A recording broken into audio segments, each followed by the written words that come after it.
So again, even at the edge of defeat, because he's lost his fight technically. If it's just by living alone, he's already lost his fight. Even there, he still doesn't back down. Man, that's crazy.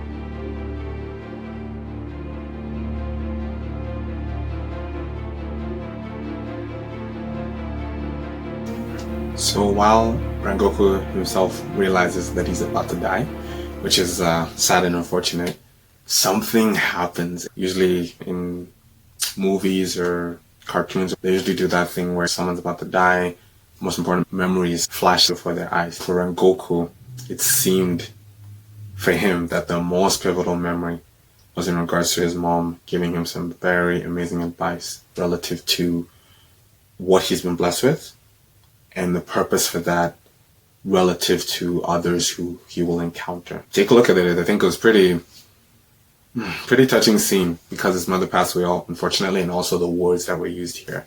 It's kind of hard not to shed a tear. But anyway, take a look.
This memory flashes before Rengoku's eyes as he's dying.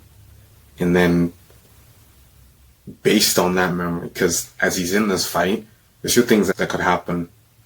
One is that once that blow has gone through his gut, Rengoku should already be on the floor or like just slowly dying and it's over. Or the other side is where he tries to strike a blow, you know, kind of a last final move type thing. But again, what are the odds that that'll actually do anything? Keep in mind that while the whole time Rengoku was fighting, all his blows, every single attack he struck at Akaza was easily healed. So, Rengoku digs in. This is where it's now, because he knows it's over. He knows he's going to die. So, he does something which, I know, I'm not the one who wrote this manga or anime, obviously. I feel like he did something which I would call like, almost like final breath, if that makes sense. Where he goes into his breathing and then just holds it all the way through. You know, normally if you did that, you know, with that much pressure, something's going to give, as in usually your lungs. But in this case, because he's already going to go out, he has nothing to lose, truly. So Rengoku does literally what you're about to see here in this scene and just goes, again, like I said, final breathing, concentrating all of that through his veins, as in the force and the power and everything he's been taught. And literally, you see it in his response. So again, even at the edge of defeat, because if it's just by living alone, he's already lost his fight. Even there, he still doesn't back down.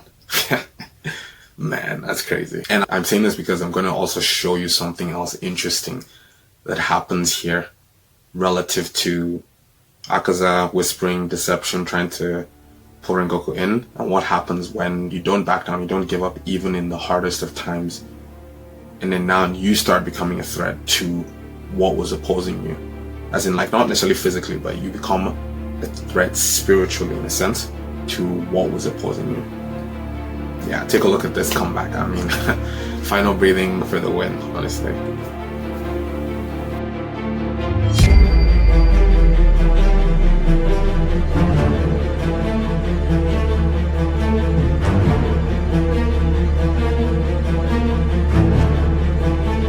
So you see here again, he's doing the final breathing literally gets his katana right in there to Akaza's neck, and it actually bites in.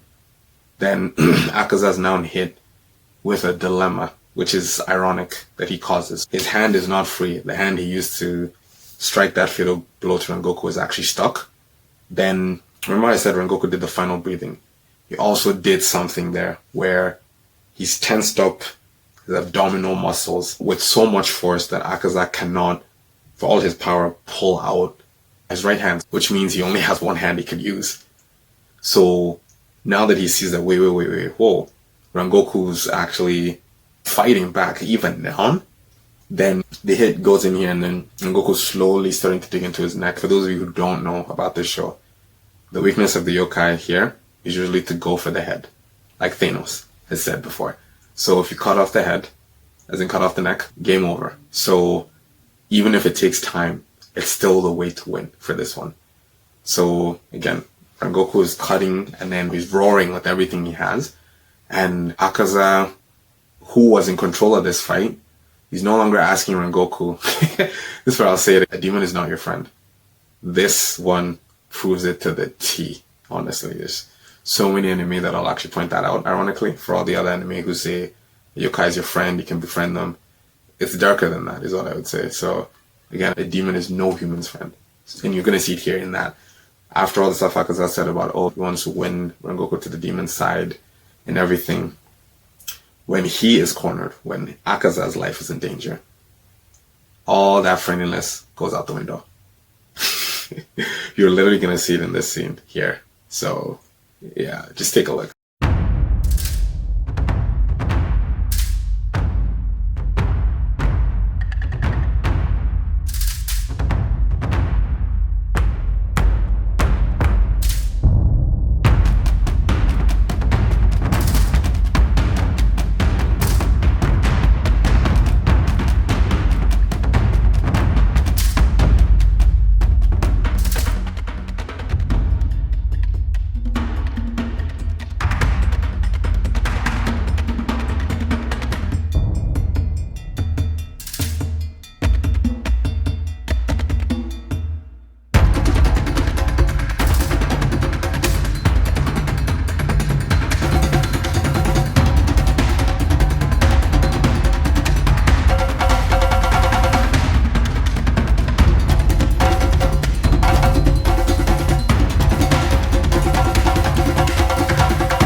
Akaza, why are you so scared, bro? What happened? So, for those of you who didn't see this, what Akaza forgot, he screwed up in that he got too caught up in the fight, was that the sun is ultimately the greatest enemy of any of these demons, because that is what actually can destroy them, no matter what power level they have. This fight started way before the sun was up, kind of like, let's say, 4 a.m., 5, 6, somewhere around there, before dawn. That's when this fight started. So Rengoku actually lasted through, depending on how long, well, I don't have the exact time, but he lasted long enough, ironically, for the sun to start to show up on the horizon. And Akaza was like, oh man, I have to leave, see? So that's what you see here. He's not talking any big power play or whatever. He now realizes he's in danger. And remember, what does he start to say? Get off, like, let me go. I need to leave, I need to leave. And Rengoku, remember, Akaza tried to punch him with his left hand, as in like knock him out or like destroy his head completely. And Rengoku actually caught his hand, and now Rengoku now has Akaza pinned there. Keep in mind, this is someone who's slowly dying. And Akaza is now like, nah, I'm in danger. So you see him roaring and fighting, and he's like, wait. And remember, this is where you now see, when you now have Akaza himself cornered. And Akaza played himself because he made the mistake to think that Rengoku could not do what he did. So now all Rengoku has to do is actually just even hold him until the sunlight. So think of it like almost a tag team thing. The sunlight comes in and takes the win. and Akaza is just screaming. That's the Zero beat. That's how I was saying Muzan's the real demon in this whole entire show. Everyone else who got converted, they still know what fear is. I'm not saying Muzan doesn't know fear at all. I'm just saying they were human at a point in time. Well, actually, Muzan was too, sorry. But I'm just saying it where if Muzan is prime yokai, all these other ones too, they have their feelings and their fear. And maybe in a strange way, Muzan's own fear of the sun is even echoed even greater in them because they have a part of him in them. So when you see how Akaza is struggling and everything, you're like, wait, I thought Akaza was running the fight. I thought he's the one in control. But he's not. And it gets so bad for him that he actually has to abandon his hand or hands and flee for the darkness. Again, someone who's really powerful doesn't need to do that because they're in control of everything that's happening. Not the case. So you now see how far Rengoku even pushed him. Because keep in mind, Rengoku is the one who even lasted this long. Rengoku didn't die to the first hit or the second or the third. And you now see that Rengoku has shown you what a hero should do, even in the face of defeat. Standing your ground is an uncanny. It's not the norm, but it doesn't mean you'll live. Well, now I'm referring to this more like not necessarily you physically dying or anything like that. I just more of the whole point of like standing your ground on those values and principles is important, even if it looks like it's defeat, even if it looks like, oh, you lost the test, lost the girlfriend, lost the job. It's not the end. It's only the end if you see it that way. You'll see it in terms of what Rengoku actually ends up saying after this, because obviously Tanjiro is distraught that, you know, they've lost a Hashira who they thought could win this, and it's shocking for them to see it happen right in front of their eyes, and they're like, man, even us were so many levels lower than him, and he can't beat one of the three. But Rengoku, amazing sensei he is, or how do I say it? Senpai? Yeah, senpai. So, you know, he calms him down, gives him some phenomenal advice relative to not dwelling in sorrow or misery, that you need to always keep moving on in spite of whatever bad things happen. The staying with the pain is not what sets you free. And he says some other stuff too, actually. Just take a look at it.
So you see now, though Rengoku's whole thing was, it's a crazy lift, honestly, up and down, up and down. You see that standing his ground as the hero, even though he lost as a good guy, in a strange way.